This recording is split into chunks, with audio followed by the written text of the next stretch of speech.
కూడా జాయిన్ అయ్యారు టీడీపీ నాయకులు ఎస్పీ సాహిబ్ గారు. సాహిబ్ గారు నమస్తే అండి. నమస్తే మేడం. మరి మీ తోటి జనసేన నాయకులు గాదు వెంకటేశ్వరరావు అంటున్నారు గుంటూరు కారం ఎక్కడ అంటాలో వైసీపీ నాయకులకు అక్కడ అంటింది అని. కానీ కుప్పంలో ఇప్పుడు చంద్రబాబు నాయుడు అక్కడ తిరుగుతున్నారు. సంవత్సరానికి 4 లక్షల ఉద్యోగాలు ఇస్తామంటున్నారు, రకరకాల హామీలు గుప్పిస్తున్నారు, అలాగే ఇంటి నిర్మాణం చూసుకుంటున్నారు, రకరకాల పనులు చేస్తున్నారు. కానీ వైసీపీ నాయకులు ఒకటి చెప్తున్నారు, గత మున్సిపల్ ఎన్నికల్లో చూసుకుంటే అసలు ఏ మాత్రం ప్రభావం చూపలేని టీడీపీ ఇప్పుడు ఇది చేస్తే మాత్రం ఎలా ముందుకు వస్తుంది అని అన్నది. సొంత నియోజకవర్గం పైన పట్టు కోల్పోయారు చంద్రబాబు నాయుడు. ఇంకా రాష్ట్ర వ్యాప్తంగా ఎలాంటి ప్రభావాన్ని చూపిస్తారు అంటున్నారు.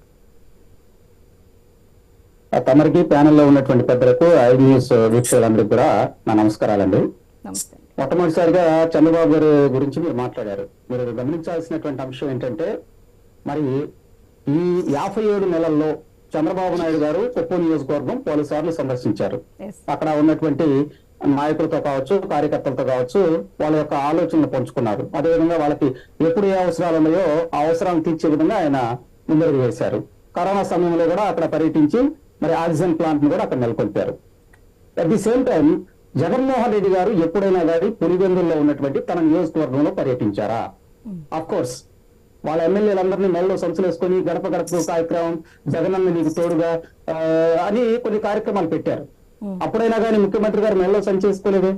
అంటే ప్రజాస్వామ్యంలో కీలకమైనది ఏంటంటే తన నియోజకవర్గంలో ఉన్నటువంటి ప్రజలను ఏ నాయకుడైనా కలవాలి. దీనితో పాటు భారతదేశంలో ఏ ముఖ్యమంత్రి కూడా చేయనటువంటి వింతైన సంఘటన కూడా మన రాష్ట్రంలో జరిగిందండి.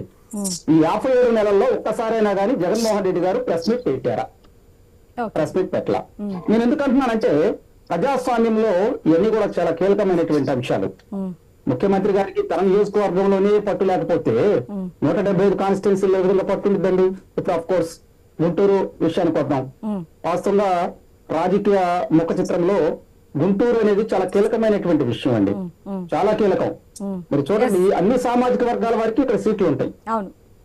ప్రధానంగా మీరు ఏదైతే సత్తెనపల్లి తీసుకున్నాం, అంబటి రాంబాబు గారు వాస్తవంగా మరి ఆయన గెలిచిన దగ్గర నుంచి కూడా ఒక అసమ్మతి వర్గం ఆయన మీద ఎప్పుడు కూడా ఇది చేస్తున్నా అది చేస్తున్నా ఉంది.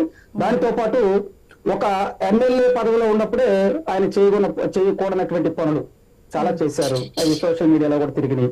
ఎందుకంటే అవి ఇక్కడ ప్రస్తావించాల్సినటువంటి అంశం, దాని లోతుల్లోకి నేను వెళ్తున్నా. అట్ ది సేమ్ టైం ఎవరికైనా కానీ మానవత ఒక కోణంలో దృక్పథం ఉండిద్దండి. అక్కడ ఏదో ఒక మరి మురుగు కాలంలో పనిచేసుకునేటువంటి ఒక కార్మికుడు చనిపోతే, పారిశుద్ధ కార్మికుడు, అతనికి వచ్చేటువంటి ఇన్సూరెన్స్ డబ్బుల్లో కూడా అతను లంచమడిగాడంటే ఎక్కడండి? ఎక్కడ ప్రజాప్రతినిధి? అసలు మినిస్టర్ కాదు, ఎమ్మెల్యేగా కూడా అతను పనికిరాడు. దీంతో పాటు మైనింగ్ విషయాల్లో చాలా సార్లు అక్కడ గొడవలు జరిగినాయి, కొట్టుకున్నారు. ఇవన్నీ కూడా అధిష్టానానికి తెలిసినప్పుడు సామాన్య ప్రజలను కూడా ఇబ్బంది పెట్టారండి అక్కడ. మరి ఇవన్నీ వస్తా ఉంటాయి. అధిష్టానం దగ్గరికి వెళ్ళి నిన్న గందరగోళం చేశారు. మాకు అసలు అక్కడ ముఖ్యమంత్రి గారు గమనించాల్సింది ఏంటంటే ఇటువంటి పనికి మాలిన వాళ్ళని ఫస్ట్ బర్తరఫ్ చేసుకోవాలి. అది చేయలా. రెండో అంశం, అసలు నేను 175 గెలుస్తానని చెప్పి ముఖ్యమంత్రి గారు ఎక్కడికి వెళ్ళినా కానీ బహిరంగ సభల్లో నా మైనారిటీలు, నా ఎస్సీలు, నా బీసీలు, ఓ అక్కో ఓ చెల్లు అని చెప్పి హృదయ విదారకంగా మాట్లాడుతూ ఉంటాడు, అసలు ఏం తెలియనట్టు. మరి అదే అక్క చెల్లెల మీద దాడులు దౌర్జన్యాలు జరుగుతుంటే ఒక్కసారైనా కానీ ముఖ్యమంత్రి గారు మీ మీద దాడులు దౌర్జన్యాలు చేయకుండా నేను మా ఎమ్మెల్యేలను కట్టడి చేస్తానని ఎక్కడన్నా మాట్లాడా? ఎక్కడ మాట్లాడాలా? ఇక్కడ కావచ్చండి, ఇప్పుడు 11 మందిని ఒక బీసీలో ఎస్సీలో మార్చగలిగాడు. ఎక్కడన్నా కానీ తన కమ్యూనిటీలో వాళ్ళని మార్చారా ముఖ్యమంత్రి గారు? మరి వాళ్ళకు ఒక న్యాయం, వీళ్ళకు ఒక న్యాయమా?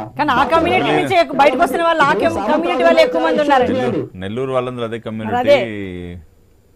సర్లేండి, వాళ్ళు బయటకు వచ్చారు. నెల్లూరులో వాళ్ళు బయటకు వచ్చారండి. మంగళగిరి అదే కమ్యూనిటీ. మంగళగిరి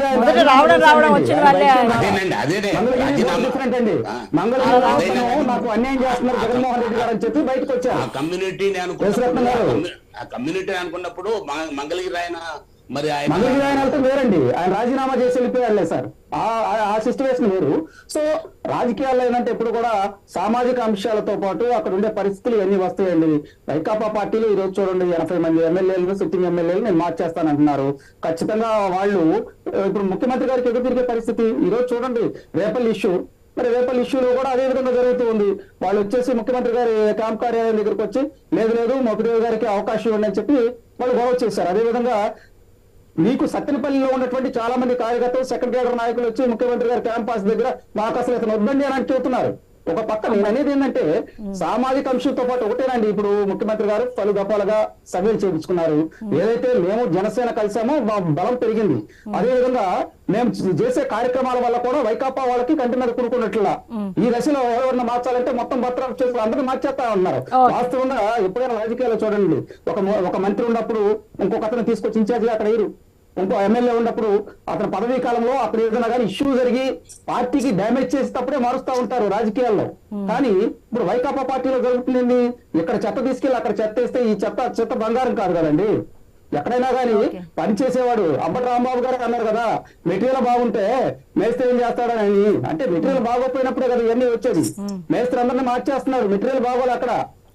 నేను చెప్పేది ఏంటంటే మీరు ప్రతి అంశాన్ని క్షుణ్ణంగా పరిశీలించుకున్నప్పుడు ఒక గుంటూరు కావచ్చు, కడప కర్నూలు కావచ్చు, ఈస్ట్ వెస్ట్ గోదావరి కావచ్చు, విశాఖపట్నం కావచ్చు, ఎక్కడైతే కొన్ని సామాజిక వర్గాలు తెలుగుదేశం పార్టీకి బలంగా ఉంటుంది అక్కడంతా కూడా వీళ్ళు మార్చుకుంటున్నారు. దాదాపు 50 కాన్స్టిట్యున్సీలో ఉన్నటువంటి వాళ్ళని రీషఫిల్ చేస్తున్నారండి. కాబట్టి మీరు జనసేన టీడీపీ కూటమి అధికారంలోకి రాబోతుంది కాబట్టి ముఖ్యమంత్రి గారు తన వ్యూహాత్మకంగా వెళ్తున్నారు. ఇది జరుగుతున్న వాస్తవాలు. రైట్ అండి. రమణారావు గారు, మీరు ఇందాక మనం